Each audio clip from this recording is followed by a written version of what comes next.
Hey fishing friends, my name is Simon and I want to show you how I rig my softbaits onto several types of hooks. Properly rigging your softbaits is one of the fundamental things you need to know when you're fishing with them, so let's dive straight into it. First up, the type of hook that I use most often, a jighead. It's a smart trick to first measure out on the softbait where the hook should come out and mark that spot. Insert the hook through the head of the softbait and pierce it all the way through the body until the measured point. I personally find it quite important to keep the hook relatively close to the top of the softbait, rather than too much into the belly of the bait. This way I'll make sure that the softbait will be straight and you have the hook point far out of the bait. I always like to have it about this far, so the hook point is relatively exposed. Like this I'm confident that I will hook almost every fish that takes the bait. Just tie it to your leader and you're ready to catch your fish. Next up, the offset hook. The offset hook is a commonly used hook when fishing a Texas rig or Carolina rig, but it can also come in handy when fishing it on a dropshot rig. This way you can fish precisely in structures where the chance on getting stuck is high. First you insert the hook through a small part of the head and let the hook come out of the belly side of the bait. Slide the bait all the way up to the hook and flip it around, like this.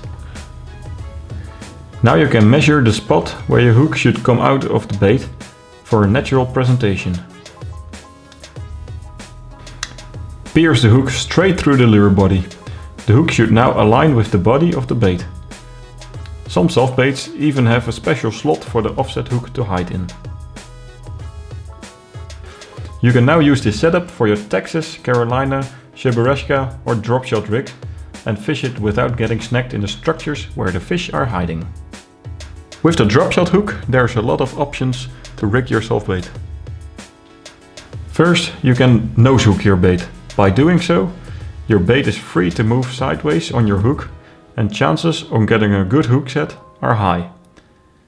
This type of rigging also makes the softbait move a bit slower and more subtle through the water. Rigging it by piercing the hook through the bait like a jighead makes your bait move way more actively. All the movements you make with your rod directly transfer into the bait. On some days this can really make the difference. And also on some days fishing your bait in a wacky style can be really the trick. What could ever look more like a wounded fish than a wacky fished softbait? So these were my quick softbait rigging tips, but now it's up to you. Don't forget to like the video if you found it helpful and make sure to subscribe to my YouTube channel so you won't miss any of my future fishing videos. Thanks, peace out.